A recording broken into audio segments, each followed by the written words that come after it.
گوێنەدان بە ڕێکەوتنی یاساییکردنەوەی دۆخی شنگال و بردننی گروپ و میلیشیاکان بۆ شنگال وای کردووە ترسی دروستبوونی شەڕێکی ناوخۆی لە شنگال زیاتر ببێت.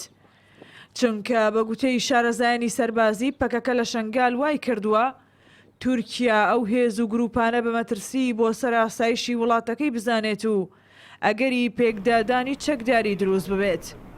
شارەزایەکی سەربازیش پێی وایە نابێت خەڵکی شنگال ڕێگە بدەن ئەم هەموو هێز و گروپە جیاوازانە لە شنگال بمێننەوە، چونکە ئەوان بۆ شەڕ هاتوونەتە شنگال و بەلاشیانەوە گرنگ نییە کە خەڵکی شنگال دەگەڕێنەوە یان زەرمەند دەبن. ئەگەر ئەم هێزانە کە هاتوونە تەبعاً پەیامی شەڕیان پێەیە، پەیامەکە ئاشکرایە کە هاوکارن بۆ زیاتر هاوکارن بۆ هێزێکی نامۆ هەیە لەو ناوچەیەدا کە ئەوە هێزی شەڕە، پێ دەڵێن هێزی پەکەکە کە ئەوانە بەخۆیان بۆ شەڕ هاتوون بۆ ئەوەی ئەمن و ئاسایشی ناوچەکە تێک بدەن، بۆ ئەوەی هیچ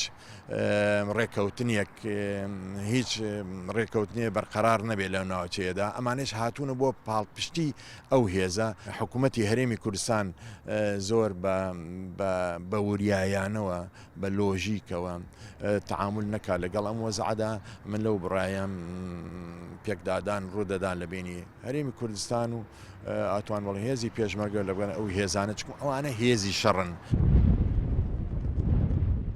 کۆکردنەوەی سەدان هەزار چەکداری حەشدی شەعبی و پەکەکە لە شنگال دۆخی ناوچەکەی زیاتر ئاڵۆزتر کردووە و بەشێک لە شارەزایانی بواری سەربازیەوە بە مەترسی دەزانن بۆ سەر ناوچەکە بە تایبەت هەرێمی کوردستان کە ئەو هێز و گروپە میلیشیانە لە شنگال شەڕ بە هەرێمی کوردستان بفرۆشن و هەر پەکەکە و حەشدی شەعبین ڕێگەنادەن ڕێکەوتنی یاساییکردنەوەی شنگال جێبەجێ بکرێت. چارە سەرکەر خەڵک لێی سڵ بکە هێزێکی نێودەوڵەتی ئەوە مەسەلەن بە تەنها بە پێشمەرگە جێبەجێ ناکرێت، چونک ئەو لایەنانەی کە مشتومڕی لەسەر شوێنەکە گەلێ لە توانای پێشمەرگە گەورەترن، دەوڵەتەکان دەستی دەوڵەتەکانی تایە